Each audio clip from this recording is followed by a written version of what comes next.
Facing the dreaded 500 internal server error on your Hostinger website can be incredibly frustrating, especially when your site suddenly goes offline.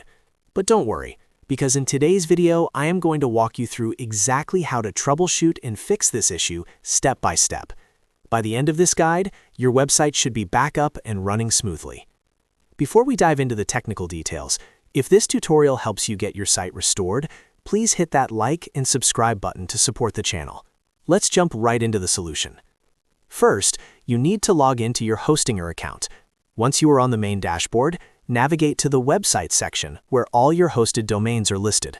Select the specific website that is showing the 500 error and click on the dashboard button for that site. From here, we need to inspect your root directory.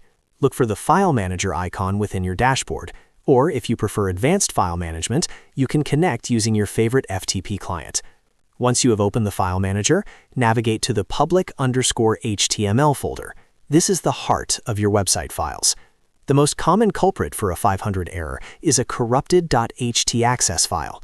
Look through the files in your public_HTML directory for a file named .htaccess. Once you find it, right-click on the file and select Rename. Change the name to .htaccess_backup. By renaming this file, you are effectively disabling it. Now go back to your browser and try loading your website. If your site loads normally, you have successfully identified that the old .htaccess file was the problem, and you can generate a new one through your website platform settings.